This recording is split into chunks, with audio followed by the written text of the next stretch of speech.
Be honest. How many morning routines have you saved but never actually followed? 5 a.m. wake up, cold shower journaling, meditation, workout, green smoothie. Yeah, same. I used to think my life would magically fall together once I found the perfect routine. Instead, I was stressed before 9 a.m. And then I tried something that sounded way too simple to work. One habit, 10 minutes. That replaced everything. And I'm not exaggerating. Here's the problem no one talks about. Morning routines don't fail because you're lazy.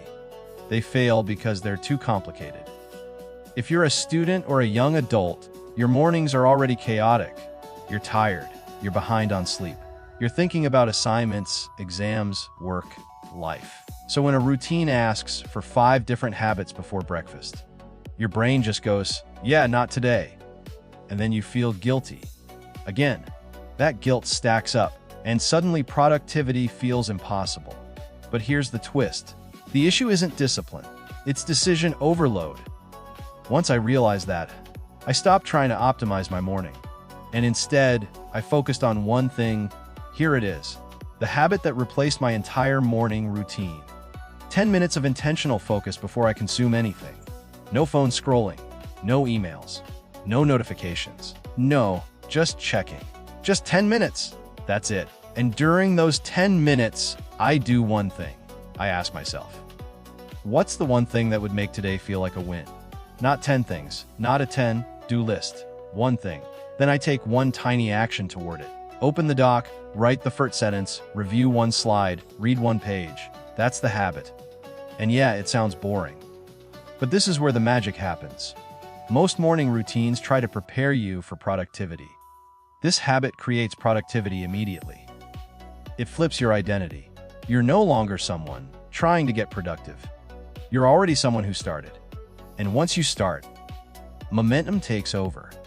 Think about it, that. On days you start with scrolling, your brain is already scattered. But on days you start with progress, even tiny progress, everything feels lighter. Classes feel manageable. Studying feels less heavy. Even procrastination loses its grip. Because you already proved to yourself, I can show up. I tried this during a week where I was completely burnt out, behind on school, avoiding emails, anxiety every morning. I didn't change my sleep schedule. I didn't add workouts. I didn't journal. I just sat on my bed, opened my laptop, and worked on one thing for 10 minutes. By day 3, I stopped dreading mornings. By day 7, I didn't need motivation anymore. That's when I knew this wasn't a habit. It was a reset button. Here's how you can do this starting tomorrow. Step 1, when you wake up, don't grab your phone. Put it face down, or better, leave it across the room.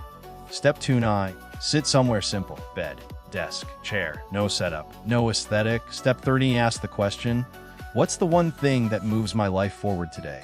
Step 4, set a 10-minute timer. Work until it ends. Stopping if you want to continue.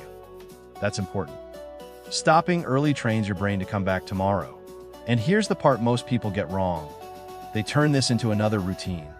They add rules. They add pressure. They try to maximize it. Don't. This habit works because it's easy to keep. If one day all you do is open the assignment and read the question, that counts. Consistency beats intensity, especially when you're tired. And here's the part most people get wrong. They turn this into another routine.